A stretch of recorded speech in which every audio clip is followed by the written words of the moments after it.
And all right, I'm just gonna say welcome here, I guess. Welcome to the Sensel live stream, which took us a few moments there to get up and running due to some technical difficulties, but we're here, and we're gonna show you some things in deep about the Sensel Morph. So maybe we should explain what the Sensel Morph is and start at the very basics. And if we're boring you and we're not giving you the information you need, please ask questions in our chat and we'll do the best to answer them. So I guess I'll turn it over to Alex here. I'm Peter, by the way. I didn't introduce ourselves properly. We already did that minutes ago when we thought we were live. Yeah, so this is the Sensel Morph. You should see this on the screen behind us. And in the Sensel app, we have this visualizer that gives you a pressure image of the pressure that's coming directly into the device itself. And when you put on these overlays for the Sensel Morph, the pressure still is transmitted through those overlays to the sensor underneath.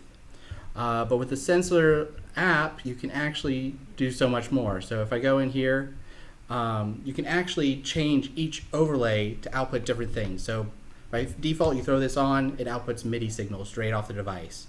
And this can go into your favorite DAW or favorite app that you wanted to use. But with the Sensel app, you can actually customize each area to do very different things. So right now this is set up to send a MIDI note, but you can use it to send keyboard events, CC events, media events, gamepad events, and all sorts of different things. One that a lot of people are interested in is MPE. So MPE, which is MIDI polyphonic expression, allows you to send a lot more information over MIDI. So rather than just on off and maybe some after pressure, you get a down up event and then X, Y, and pressure for every single contact that's on there. And so each one's set to a new channel. Yeah, so and again, we can take a look at the visualizer. So instead of just doing that for music input, you actually have a much more natural gesture that you can use, much like you would with a guitar or a violin. But of course, you're not just restricted to those resonating bodies and strings. You can sort of take full advantage of synthesis and all the different great electronic instruments that we have in our computers and in our studios. So that's just sort of that's a quick overview of what you can do with the, with the Sensel app as far as just reprogramming some things. Another thing you can do is, of course, which is really unique, because a lot of different MIDI controllers, you can reprogram them and have them send different MIDI messages.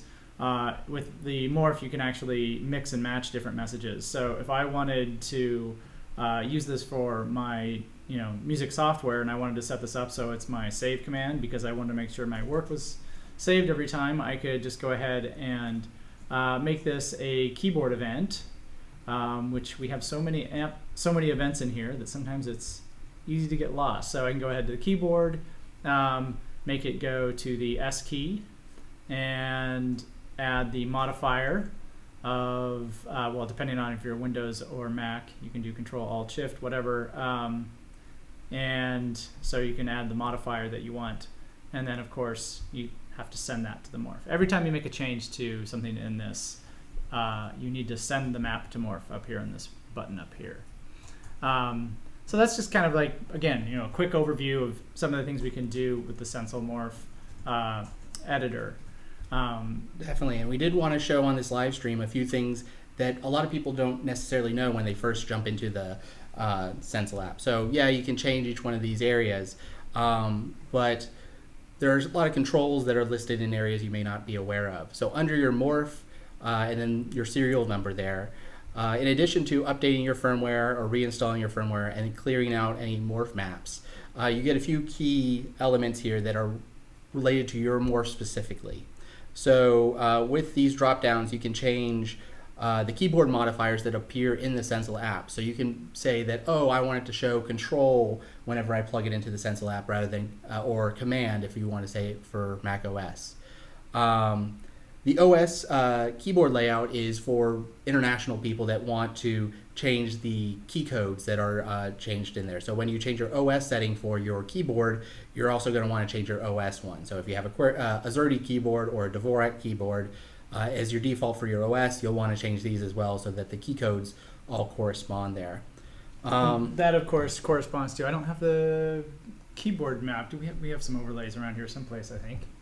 I'll be back in a moment. But I'll keep going through some Yeah. stuff in a second. No, there's a morph in here someplace. Oh. Now you see our messy cabinet. All right. Are you gonna grab some? Yeah. Okay. Cool. Thanks. So yeah, in addition to the keyboard elements that we'll get back to in a second, we also have a bunch of stuff that we can do with MPE and MIDI.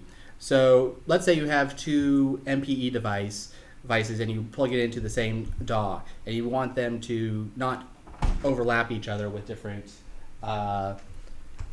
over different channels. You can actually set for each morph what channel range it has. So you can set 2 to 8 for one morph and 8 to 16 for the other, and then they can both go to into the same app. Additionally, you can set the pitch rounding for MPE. So right now we're set up to a 48 note range, and if you set pitch rounding, it will fall into those areas depending on which one you choose. We can actually take a listen to that if we go to, I'm going to go to Bitwig, which is a DAW that many of you may or may not be familiar with. The cool thing about Bitwig is that it's MPE compatible, so it automatically works when you set up a controller as an MPE controller. It just sort of flows that information into the plugin. In this case, I'm using the Rolly plugin Equator. But you can also do some really cool stuff with all of the native synthesizers that are in Bitwig. We can get into that a little bit later if you're interested. So in Equator, we can take a look at what some of these things might look like. So let's go ahead and go to the Sensel app. Maybe we should use this one because it's just more familiar. I'm going to go ahead and here's how you, if you want to have the MPE overlay, you go to Add Overlay and just select Piano MPE, and that saves you the hassle of having to change every single key to the appropriate MPE command. Then of course I need to send map to morph. So let's go ahead and put the piano overlay on there. And it's blinking happily. And hopefully we have everything working here. So it looks like we're making noise. I'm going to go ahead and double check on our system here and put you into feedback world. Yeah, okay, so you should hear that. I'm not really hearing it because we didn't set up for that. So we can set the pitch range. So when we're doing our pitch bend here, there we go. Our glide, you can see here, is just kind of gliding a little bit, and we can also see this visualizer down here. If we go ahead and change that in the Sensel app, if we want to change that pitch range so it's more dramatic, we can go ahead and change the, oh, well, we're actually talking about the pitch rounding. That's what we really want to do. So we can change it to jump, smooth, or gravity. So jump, I'll let Alex explain this one. Yeah, so jump jumps from note to note and doesn't have any of the note interpolation in between. So it'll just go from C to C sharp to D to anything like that. And then with smooth, it smoothly glides between each one and sort of follows a sine curve in order to go in there. And then with gravity, it drags itself closest to the closest note. So if you're close to a C, you'll slowly drift into a C, and that's more of what MPE pitch rounding is more like. Yeah, and then there's also the pitch range. Oh, and of course you probably weren't hearing the differences in those. So let's go ahead and try that again because, again, I didn't send settings to morph. So I'm going to send them out to morph. And so, oh, we're not getting any piano, we're not getting the sound in the live stream. Oh, okay. So let's double check that. Looks like we should be getting sound.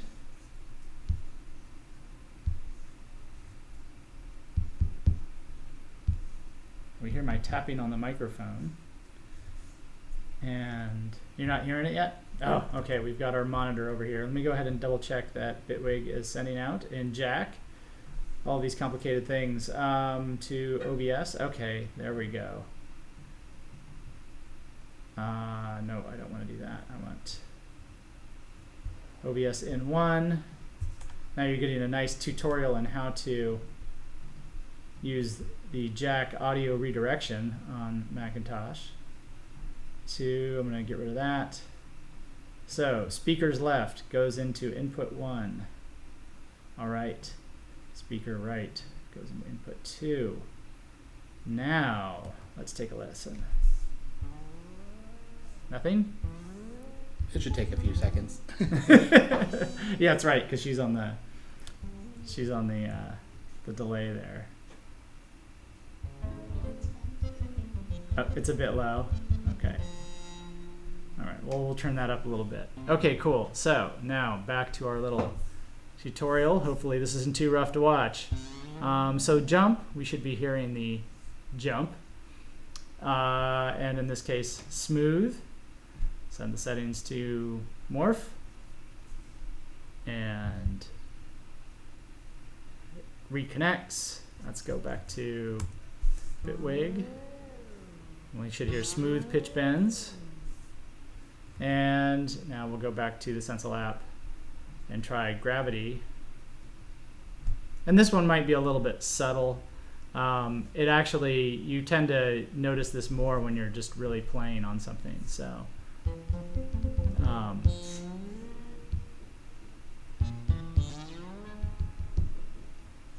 we'll go ahead and try that out. So this is when you are pitch bending wildly with your finger. Even if you end up to the edge of the key, it'll sort of sink back into pitch. So hopefully that was a reasonable example. I'm going to go ahead and turn that up a little bit. So let's go back to the Sensel app. So those are some of the different ways you can control the pitch bend rounding, and then there's also the pitch bend range. Yeah, and the pitch bend range, the one that's found here in the Morph, is listed just for the MIDI pitch bend range, and that's globally for anything other than MPE. If you want to change MPE pitch range, that's located on every single one of the MPE keys and also on the XYZ MIDI pads. So that allows you to change the range of it. So what we have here listed is 460 millimeters. And what that means is the Morph is 230 millimeters, and we have a 2-octave keyboard. And so if we have 48 keys and you want to have a pitch range of 48 keys, you need 2 Morph lengths, which is 460 millimeters. So we have then multiples of that if you then want to create your own interfaces and change how far you want to go with that individual pitch range. I suppose it's a good time to mention here, because this is actually a nice feature that we implemented in a somewhat recent version of the app, is you can hold down the command key or control key on Windows. And when you do that, you can just click on the different elements in the Sensel app, and that way you can change a lot of keys or a lot of controls all at once. And don't forget that little tiny key down here. And so now I can change them all to, oh, I clicked away from it. Brilliant. But that would allow you to change all of them at once instead of having to click, change, click, change. It's kind of a nice a feature you would expect, but we feel accomplished from it. Definitely. And if you guys have any questions in the chat, we have a couple computers set up to keep an eye on that. So feel free to post any questions, or if you have questions unrelated to what we're talking about specifically, feel free to post them there, and we'll keep track of them and make sure they're reached at some point in the live stream. Then just to go through these last 3, I think the one I'll talk about first is the most important that a lot of people ask about that they may not be aware of. It's this slide out of areas. We have it enabled right now, but on the current version of the firmware, it's disabled. And what this allows you to do is, when you're inside a key, slide out of the area without activating the next key in it. So by default, we have leave and enter enabled. So as you leave, it turns off that note and turns on the next note. Which is helpful for like a keyboard if you want to like play a bunch of notes across this thing. But if you want a more expressive sound that goes over the full range of the device, then you want to make sure that slide out of areas is on. The other ones are just nice to have if you are want to like assign different keys in a DAW or something like that. You can turn off X, Y, and pitch bend on and off by default when you throw on the overlay. You can always override that with keys that can be assigned. In this case, we have pitch bend X and Y on this toggle. So when this is on, it's X and Y are disabled. And when you turn on this one, it turns off velocity and just sends 127, but it also turns off pressure. And so that you can just get X, Y. And so you press down both of them, both X, Y, and pressure are disabled. And so we should just get a single note for each one. Right, and this is really important when you're doing, this is particularly important when you're doing MIDI mapping in, say, Ableton, because this is, like, if you have these keys that send out a lot of MIDI messages at once, and you want to be able to apply just, say a certain, CC number to a parameter in live, then you want to be able to sort of like easily turn off the other pieces. Or, for example, the note is a lot of times very common, especially on the music production.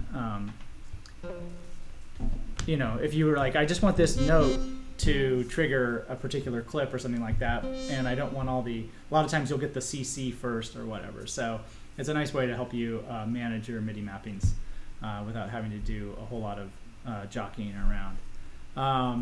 So those are some of the more esoteric features that actually answer a lot of questions that we get. So they're maybe a little bit hard to find, but they are there and are very useful.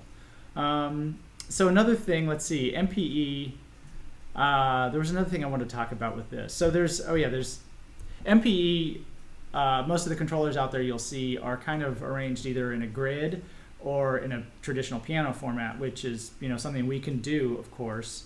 But I kind of like the idea that we can sort of take that and use it for the music production overlay. So you can actually add an overlay and use the music production in MPE mode. So it's like you have the best of both worlds, the MPE and the MPC and all of these M's and P's going on. So you can actually do some of these cool pitch bend tricks with the Morph pads, which, so right now we can do it with this and get some of those, cool bends and whatever. That's neat. I think it's pretty cool that you can do this on percussion. So hopefully this comes through nicely. So we've got this kick, and this might be a little bit subtle. I should probably go ahead and exaggerate my pitch bend to something really dramatic. So actually, you want to do the opposite. Oh, really? I want to make it smaller? Oh, okay. 130? Mm-hmm. Okay, so it's doing the pitch bend over the same amount of pitch bend data going over a smaller amount of area. Exactly. Okay, good. So I'll send that and go over here to this percussion. So I've got this drum kit over here. And so now with the pitch bend on this, we should be hearing a pretty dramatic change in the pitch. This is just a sample from an analog synthesizer, and now when I roll back and forth on it, we'll actually get some cool pitch bend effects. And again, I wish I had that monitoring. I could probably monitor it just to make sure, because I hate it when a demo, you say it's doing one thing and it's not doing it. So there's a cool setting in here. I can go to advanced audio properties and monitor and output. Let's see. Oh, there we go. So as my intuition told me, I wasn't doing anything very cool. So we should be hearing that pitch bend. Maybe the pitch bend is not enabled in this. I need to know my Bitwig sampler a little bit better. That's another thing. You probably hear that piano sound. That's because the Sensel app conveniently has a piano sample playback thing in it, which is nice for setting things up. But when you have the app open at the same time as the MIDI thing, it can be very annoying. Go to mute MIDI. That'll turn that piano off.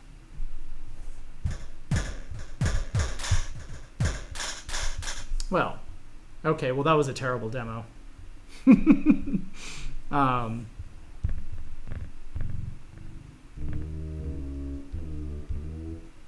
So we hear it in this one.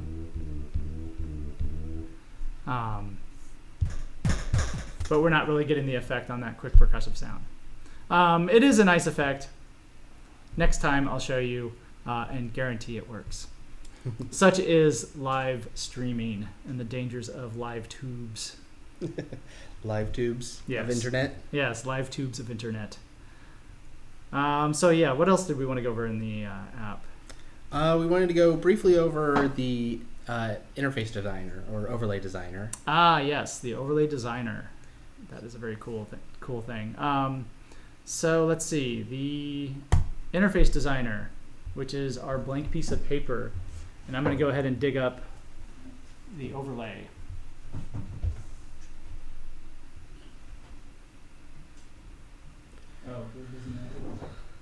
Yeah, so to create a interface with this, all you have to do is when you're in the overlay, just do add overlay, and then you can create your own custom design. So in here, you see the sort of blank one, and you can just add areas, move it around, resize them, change the color, change all sorts of stuff like that.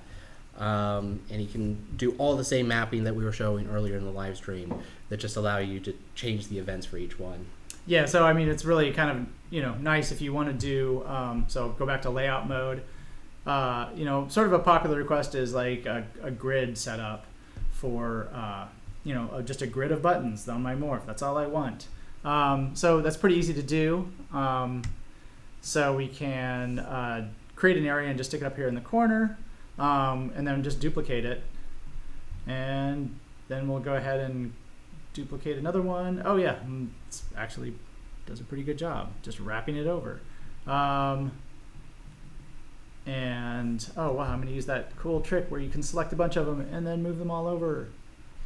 So now we have a nice little grid. I actually, in the guide, if we go to our very detailed guide at guide.sensel.com here, this website, and you go to the overlay designer, there's a lot of details about how to do this, and we have a lot of information about, okay, so if you want to lay out a grid, here's sort of the dimensions you should use. So there's some nice tutorials. So anyway, back here, then we can go ahead and set up our pieces in here, and then I want to add another area down here that's just a small, oh wait, we can do different shapes. Oh, that's very nice. And we can do different colors, and thanks to our intern this summer, we are going to actually have a real color picker. So right now you just put in the hex color, but thanks to the brilliance of our intern, Jane, we will actually have a color picker as you would expect. And it's not like web design in 1996. So again, we can send this map to Morph, and what we're doing here is we're saying anytime you put on the Innovators overlay, it's going to load this map. So it doesn't do anything, so we can actually select a bunch of them and then quickly sort of set up the basic types of them. Say we want them all to be MPE, or maybe you're not into MPE, you want them all to be a bunch of little XYZ controls. So you can actually do that, and they can be individual MIDI XYZ pads. So you can have, let's see, what is this? 15 chaos pads, all at your fingertips. Pressure sensitive chaos pads. That are all assignable to channels, so you don't need to worry about MPE switching around channels or anything like that. Yeah. They can be hard-coded to specific ones. Yeah, absolutely. So then, you can go through here and change. The easy way to do this is just to keep the CCs constant and then just change the channel. So then each one would be on its unique channel. So that's kind of a quick overview of how you might design a grid of, totally weird effect controls for audio. And then again, send that map to Morph. And then when we put this on, okay, so we don't have a great demo of this, but we can take a look at MIDI Monitor, which is perhaps one of the greatest applications ever known to man when you work with MIDI a lot. So you can see that there's the channel 2, and he's sort of in those areas of the where we created some controls. So there's channel 1, you see channel 2, and channel 3 on those 3 pads there. So there's another way of doing this, is to not do the work yourself. And in fact, use the generosity of people in our community. So go to the forum here, and we can go to the overlay designs, and you can see here there's a lot of overlay designs that have been sort of set up by other people. And in this case, there's the hex keyboard by some guy named Peter. Who's that guy? I wonder who that would be. So this is kind of an interesting map. And so you can just download the zip file, and I might as well do that. And it downloads quickly. We'll open it up. And in it, you'll see that there is a PNG file, which you can print out onto a piece of paper. And then there's also the Sensel map, which, as you might imagine, is something you load in the Sensel app. The Sensel map for the Sensel app. So we go ahead to this top three-dot menu. It's like a very skinny hamburger. And we can import a map/layout. And that is in my personal, this is kind of a weird browser. Downloads. Probably at the bottom. How hex, right? Because it has that weird. Oh no. Hex keys Hive, and then there's my Sensel map. I will open that up, and there we go. You'll notice that these are not colored. I did all of the fancy coloring in that PNG in an Illustrator file, which I also provide. So if you have Illustrator, you can make modifications to that. But I just printed up that PNG on the piece of paper. We've got this, and I'm going to send this map to Morph. And now we have a totally unique MPE plane surface. And right now it's mapped to the drums of Bitwig. How about we go to something that's actually an instrument?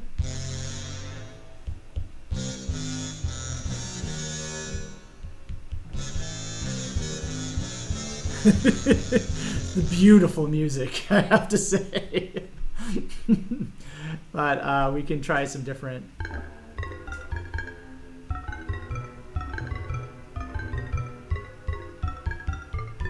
So the kind of what's neat about this hex layout is that it's sort of like a guitar where, or at least the first 5 strings of guitar, where as you continue to go up, it's just a fixed interval. And so if you figure out a nice chord here that you want to play, I'm going to maybe do something that...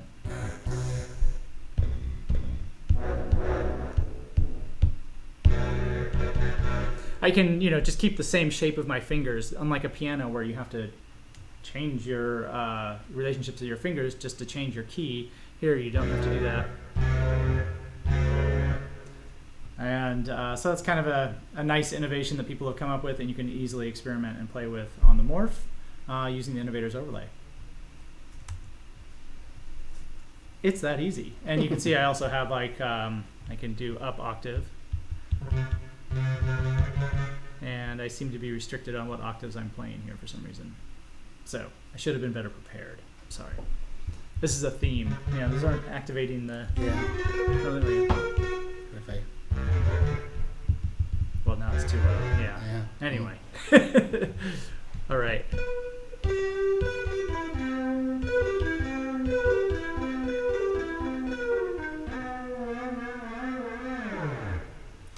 Very nice. All right. Thank you. Thank you. We're all very skilled here. All right. So what's next?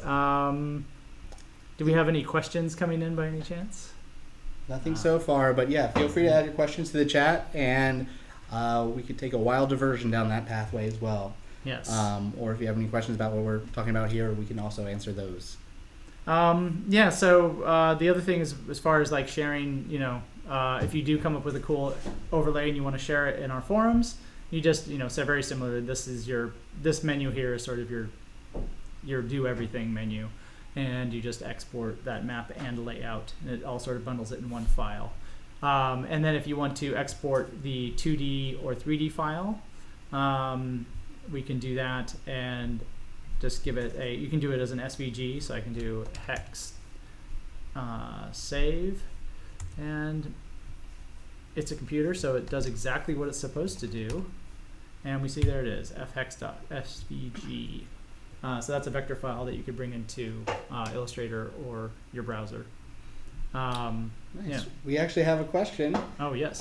Whether we've gone over Ableton Live related controls yet, and we have not. We have not. Well, that's a perfect time to transition then. I think so. All right. So I've been showing some of the Bitwig stuff. So how about I go over the Ableton Live? So we do have a video. If you go to our YouTube channel, Which you must be on. which you are actually on right now. This might take it to it. You know what? I'll just do Sensel Morph Ableton Live Script. Let's see if the internet works. Video. You can see it's right there. Yeah. Yeah. Okay. Are you really gonna? I won't put you through that. But that would work. You know, it is the internet. Oh, you can see all my analytics. That's pretty cool. So let's see the Ableton Live Script. I can go ahead and play that. And let's all watch a video together. No. The Ableton Live Script for the Who's that guy? All right. So the point is that this is a sort of exhaustive tutorial about setting up, downloading, and all that type of thing. So I'll go over that pretty quickly. If you want more detail and hand-holding, you can use the video, or you can use the guide, which has software setups for lots of different software, like art software and music software guides. There's Ableton Live for just using just the regular MIDI controls, and then there's the Ableton Live Control Surface Script.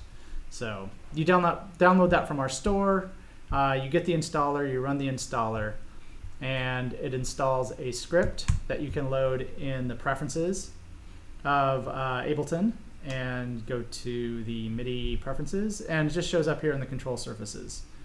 So it just shows up after you run the installer, it'll be here next time you start live. So you load up the control surface script for Sensel Morph, and the input and output are Sensel Morph. You also want to enable track and remote for Sensel Morph. So we're not quite done because we need to, because the Morph is so versatile, we need to go ahead and load the actual maps for the Ableton Live script. So I'm going to go ahead to import the map /layout, and that would be in, oh, this is kind of a gnarly tree I think I have here. Personal, documents, I have the API or script or Ableton? API and scripts. Or is it No, in Sensel I have it in Morph? GitHub. Yes. What's more fun than watching someone use a computer? Sensel controller scripts, Ableton. And this would actually be, you know what, I should do the way you would see it. I'm going to go to personal, documents. I believe since I ran the installer here, Sensel Morph, overlay maps, Ableton Live overlay maps. There we go, music production. So we'll start with that one. And I'll open that up and send map to Morph. All right, groovy. The send is complete. So now it's all set up. Let's go ahead and take a look at our guide because we have a nice image here that sort of tells us, I thought it might be bigger, but it's not. It gives you all of the mappings for the buttons. So you can see here on these top buttons, these are track left and right. We have sends, and anyway, it's all labeled here for your reference. How about I just go ahead and show you how it works here. So use these to navigate tracks. So you can see in Ableton Live, I have selecting different tracks. I'm going to go ahead and double click on them so we can see our devices. And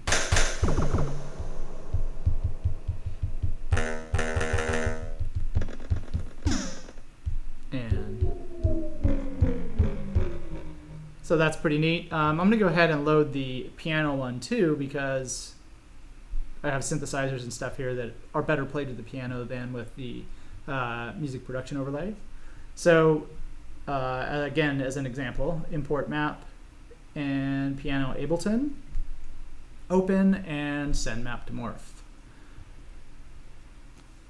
And so this is a more appropriate interface for what we're working on for these synths. And even though it's not an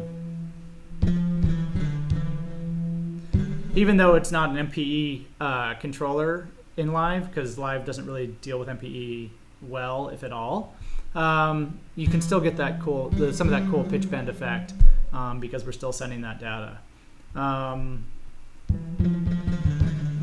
And you'll notice when I switch, let me go ahead and, there we go. So if I don't have anything armed, you'll see that down here on the recording arm is automatically enabled. So when I go to this,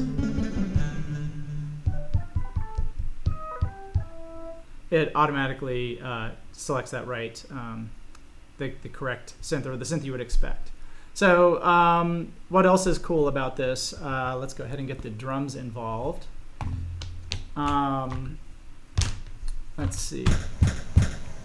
Got a big reverb going on there. I can actually add some more reverb by using the send. So you can see here the sends knobs here are moving just by using the pressure. So that actually kind of gives you control over the current instrument. You can add sends.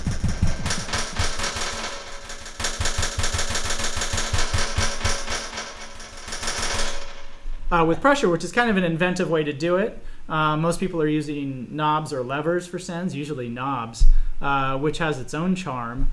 But especially for live performance, or you just want to get some weird sounds, you can quickly, introduce reverb just on one hit and just sort of like treat it almost as a percussive element.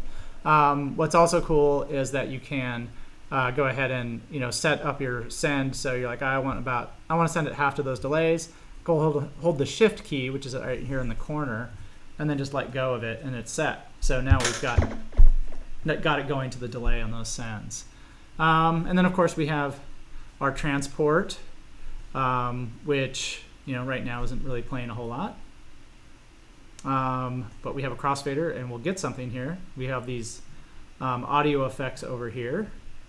I'm sorry, audio clips. So this should go ahead and give us some crossfader. We are not hearing that for reasons that are not clear to me. I think, are you hearing it? Because we're getting audio out, but for whatever reason, we don't hear it on our speakers. I don't know, but you can see that I have these two channels set up as A and B, and I can use this lower crossfader slider here. So we can do a little bit of like DJ action.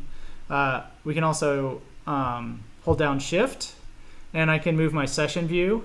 So you can see the red box up there at the top is moving left and right. And so now I can go ahead and access these clips, and I can hold down Shift and go ahead and trigger a clip here. And wow.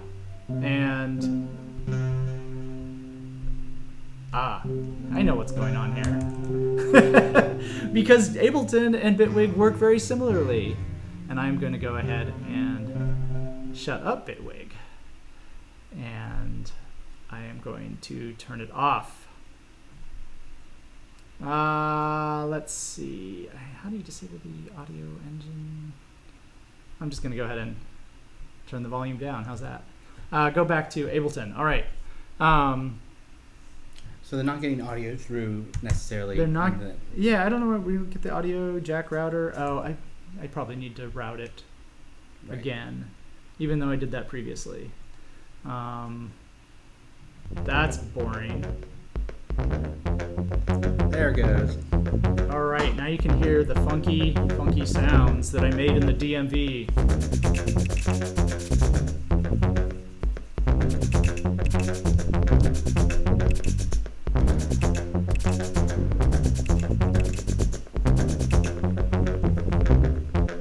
All right, so we can stop that. We can launch clips. We've got crossfader. That's pretty cool. Do I have any effects on here? I don't, but if I do have effects, I'm just going to go overhead to something where we do have some effects. We can automatically, it already automatically maps these 8 knobs to the macros on the first device there. So you have full effect control over your sounds and over your devices. So it's a very handy, compact music production studio, but with a little bit tighter integration into live. And then these are just more pads that can play more sounds. This is kind of like a free form thing. You can map this however you want. And then shift and so shift and knobs are user assignable. So if you take a look very closely down here at my volumes, you see those are moving because I have already MIDI mapped those to the volume. So you can see I have CCs 1 through 16 or, CCs 9 through 16, which are the defaults, mapped to the. That's kind of an overview of some of the Ableton controls with this. And of course, all of this works the same whether we're working with the music production. Of course, we don't have knobs here, but we can actually hold down shift and trigger clips using the drum rack. It's kind of a weird mapping, but you can do it. It seems worth being able to do. You can also overdub into clips, so you can go ahead and get something running. And I'll go ahead and solo this track.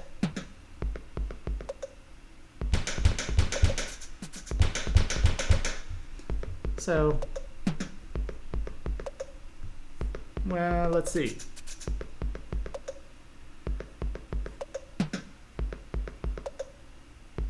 There we go. Finally, that loop came around, and you can hear that it overdubbed my playing into that clip. So you actually have a lot of opportunity to just completely jam out and get everything going and just have a lot of fun, even beyond with what you would get with regular MIDI. So that's kind of an overview of what you get with Ableton Live scripting and the Sensel Morph music overlays. Yeah, I think that's pretty good. So Exhaustive. Exhaustive, yeah. If there's any other questions in the chat, we'd be happy to go through them. But otherwise, I think that's pretty much what we wanted to go over for today. Yeah. And, we're happy to do this in the future and go over some other stuff as well if people are interested in that. Yeah. Were there any other questions out there? We've got like an 8-second delay here, so we'll just wait around for 8 seconds and maybe somebody will reply. I kind of wanted to show some of the Bitwig stuff, so I kind of went over that loosely, but I think you're all intelligent people. You can extrapolate what we did in live. It really applies to Bitwig too, but Bitwig obviously has a lot of different features, plus you get the MPE functionality just sort of automatically. So that's always available if you want it, and if you don't need it. Well, I don't see any other questions in the chat, so all right. I think this will be the end of the first Sensel live stream. Oh, excellent. Hope to see you again. All right, thank you. Oh, what's that? One last one. You managed to get it in. Any plans for bundling MPE software with Sensel? Yes. Though, since I don't want to say who, what, when, and where yet, but there will be MPE software availability. I don't want to, say that we're going to do it because there haven't been any signatures put to paper. So, you know how that is with business. If we were running a social service, I'd just tell you. That's the advantage of social services. So yeah, we just keep an eye on what we're doing. Over the next month or two, we should hopefully be able to announce something. Currently, though, we do offer Arturia Analog Lab Lite, which is a super cool plugin. I've been really impressed and it's free, and it has a lot of really rich synthesizer sounds, some great pianos in it. So that'll at least get you started making some good sound. Great. All right. All right, now we'll end it. Now we'll end it. All right, Okay. we're out of here. All right, thank you.